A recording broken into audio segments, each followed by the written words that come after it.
So unlike the other BCN exams, the CPEN exam, it's going to need to add this extra layer. So not just the pathophys for each of the organ systems and things like that, but they're also going to test you on how you actually do your assessments of the child. So one of the key elements of this is you're going to have to really understand the changes, the developmental stages and the milestones of this child. As you see this one, when the baby is placed on a firm or resistant surface, they will reach the legs forward and down. What's that reflex? Did you come up with stepping? That's the stepping reflex. The stepping reflex helps to give resistant and downward force on the legs. It's used for several things, but it will help later with motion, with defense. It's thought to help later with creating muscle strength, resistance, and muscle growth. It does come back slightly, or something like it will return later when movement is coming along. But it's thought to help with muscle growth and development early on. It starts to fade, the reflexive part of it starts to fade about 2 months. So that's its sort of duration. The reason I'm harping on duration in these is because as an item writer, I'm going to tell you that's the easiest question to write. I'll give you abnormalities on a child by making these reflexes persist much longer than when they should fade.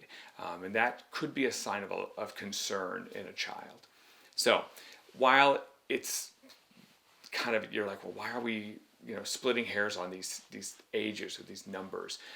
I get that part, but it's an easy question to write. So I want you to be prepared for the exam and not miss a relatively easy question. So it does come up with some frequency.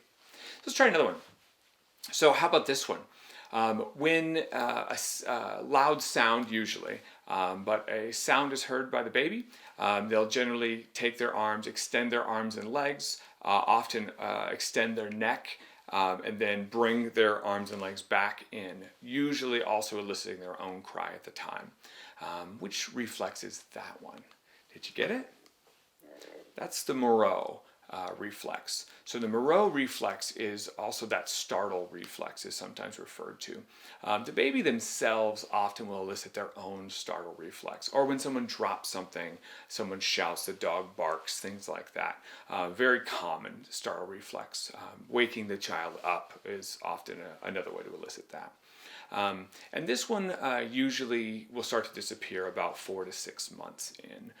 So around 6 months, we get a lot of reflexes starting to fade. But there you go. There's that one. Let's try another one. Here's a pretty famous one. When pressure is placed or a stroking maneuver is done to the bottom of the foot, and it causes the toes to flare out. This is an infantile reflex. Now this reflex actually does appear throughout the life, but it changes. The infantile version of this one is to flare the toes. Which one's this one? Hopefully you got Babinski. This is one that we actually discuss in adult patients as well, and we talk about it, the return of the Babinski, which is actually incorrect. We all have the Babinski. It's just the Babinski, the infantile Babinski is when you flare, and it's usually an ominous sign. But normally you will constrict your toes when you have a stroking or a stimulus to the bottom of your foot. But the baby will flare their toes when this happens. Now this one does persist a little longer. I always say 9 months, but the literature will often give it a wider range. So 8 to 12 months is okay, but generally fades by the end of the infant period. So there you go for that one. How about this one? Now, this one is if you turn the head of the infant to one side, that will cause a flexion of one side and extension of the other. Usually the extension is of the side toward which you turned the face of the child. So this has a specific name. Now we're getting low on choices here, so it might make it a little easier to do. So also, because of what we did, might give this one away. So in this exercise, it might make this easier, but if you were pulling it from, all the possible choices in the universe, this might be a little harder. This one, I'll be honest with you, this is the one I have trouble with remembering. I want to call it something else. Did you get tonic neck on this one?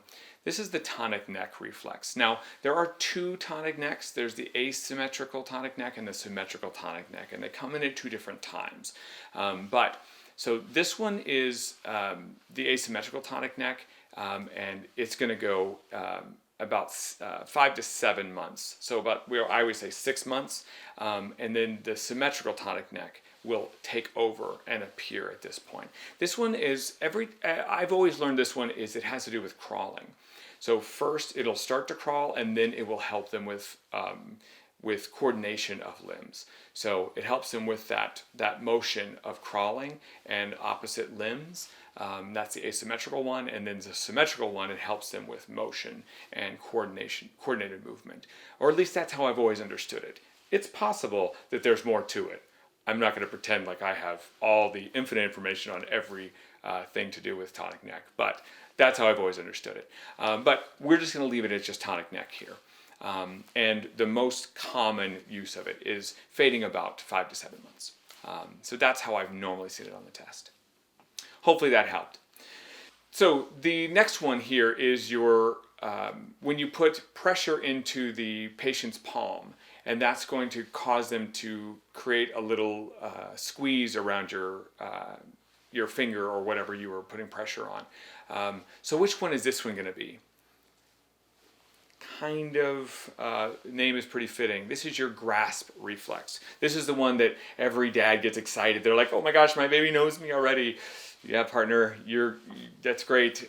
You could put a dead, dried up tree branch in there and they would squeeze that too. But make them feel good and say, yeah, absolutely, they love you and they know you. But it's a reflex. That's the grasp reflex. And pressure on the hand is going to cause a squeezing response. So that's the grasp reflex. It usually fades about 5 to 6 months. Again, around 6 months, many of them will start to fade away. Now, the last one we have here is pressure in the roof of the mouth is going to cause the baby to create a squeezing of their lips. Again, I'm trying to create a different description. They create suction, and this is our last one. So, yes, if you're not getting this one, we should talk. But the last one on the list here, that's your suck reflex. Now, this one, important to know, remember we talked about the rooting reflex and how it fades very quickly? The rooting reflex and the suck reflex work really nicely together. So the rooting reflex helps the baby find the nipple or the bottle or whatever source of food, and helps them learn that it's there. And then the suck reflex, once that pressure is in the mouth, and generally it's pressure applied to the roof of the mouth is where we think the stimulus is most directed. That is what creates that suck reflex. Now, the suck reflex starts to fade around 4 months, and then beyond that, now they'll continue to suck, but that's a voluntary action after that. They learn to do that and they will continue to do that. But the reflex, it's reflexive and just stimulating there, like putting your finger in the baby's mouth, they will trigger a suction before then. So hopefully that will help to kind of tie some of these together. So hopefully that helped you when we were going through kind of that interaction. So a little of the nerdy neuroscience of the reason I do some of these interactive exercises, and you might be sitting there going, oh, why is he doing that? Why doesn't he just tell me the answers? Well, if I can take just a second to give you a little bit of the background. So some of my background is in genetics and neuroscience, and part of it is when we do that and you struggle with trying to come up with this on your own, neurotransmitters are secreted in your brain, and those same neurotransmitters that help you the stress response or social engagement when you meet new people or when people ask you questions or fight or flight, I mean, all of those things, those same neurotransmitters that help you respond, react, process, they're also the same neurotransmitters that help you take sensory cues, all of your input, and map it into short and long-term memory. So, in essence, it's what helps you learn things. It's what helps make neural pathways and new learning processes. So the more I can engage you and the more I can help you create and secrete more of those neurotransmitters by making you try, making you push yourself, making you struggle a little bit, more neurotransmitters will be secreted. And so then when I tell you the answers, you're more likely to have access to map those into memory. So if you'll play along with me, if you'll try these exercises, even if you're like, oh, I don't really want to play your reindeer games, try it. I promise you it'll help this work better. Now, let's specifically dive into each of the developmental milestones of that infant. So we talked about the neonate. Let's talk about each of the specific areas as we go through. Now, first, I'm going to try, now, as you see on the screen, you see lots of information. I am not going to read slides to you. You didn't watch this module to have a 45-year-old man read to you, right? You can all read. But what I want to help is to give you what's not there. I want to lift the hood and kind of show you, connect the dots for you. So the way I like to think of that 2-month-old is in this part where the neonate was all reaction.